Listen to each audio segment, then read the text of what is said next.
ঢাকাসহ সারা দেশে সপ্তম দিনের মতো কারফিউ চলছে, তবে বেড়েছে শিথিলের সময়। আজও কাল সকাল ৮টা থেকে বিকেল ৫টা পর্যন্ত ৯ ঘণ্টা ঢাকা, নারায়ণগঞ্জ, নরসিংদী ও গাজীপুরে কারফিউ শিথিল থাকবে। গেল রাতে স্বরাষ্ট্রমন্ত্রী আসাদুজ্জামান খান কামাল এ তথ্য জানান। তিনি বলেন, অন্যান্য জেলায় কারফিউর বিষয়ে সিদ্ধান্ত নেবেন সংশ্লিষ্ট জেলা প্রশাসকরা। কোটা সংস্কারের আন্দোলন ঘিরে উদ্ভূত পরিস্থিতি নিয়ন্ত্রণে গত শুক্রবার রাত ১২টায় সারা দেশে কারফিউ জারি করা হয়। বেসামরিক প্রশাসনকে সহায়তার জন্য মোতায়েন করা হয় সেনাবাহিনী।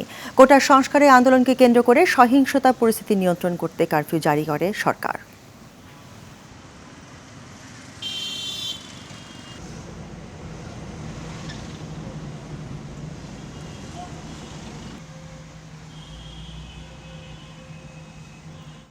নগদের কাছে সব গ্রাহকই প্রিয়, তাই তো সারা দেশে ক্যাশ আউট চার্জ সব।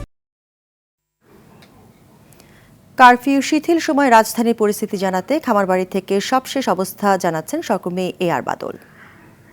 নাবিলা, এই মুহূর্তে আমি খামারবাড়ি মোড় থেকে যুক্ত হয়েছি। আপনি জানেন যে সারা দেশেই কারফিউ চলছে, কিন্তু এখন এই মুহূর্তে শিথিল টাইম চলছে, যে কারণে রাজধানীর জনজীবন অনেকটাই স্বাভাবিক।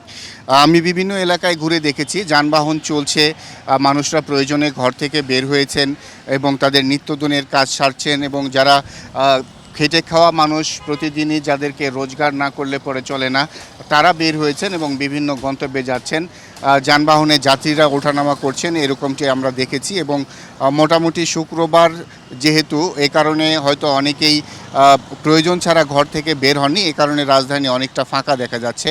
কিন্তু শিথিল সময় হলেও আমরা দেখতে পাচ্ছি যে সেনাবাহিনী তাদের দায়িত্ব পালন করছেন।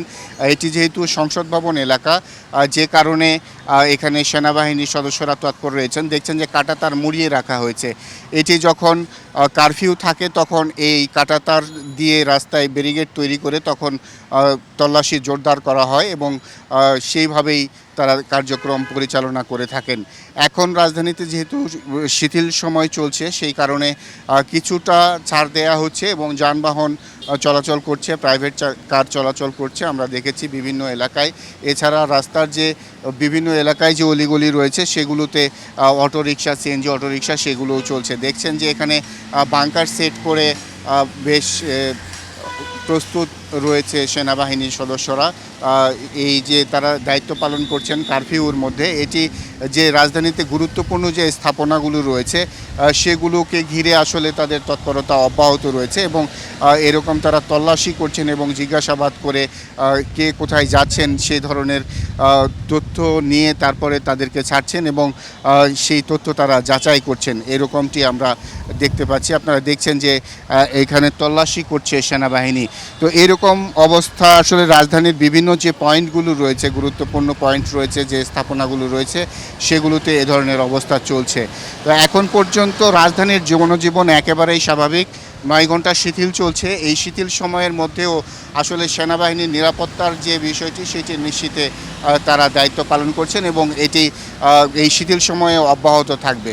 কিন্তু যানবাহন চলাচল করছে, মানুষজন তাদের গন্তব্যে যাচ্ছে, তাতে কোনো সমস্যা হচ্ছে না। তো নাবিলা, এই ছিল আমার কাছে রাজধানীর খামারবাড়ি থেকে সর্বশেষ খবর।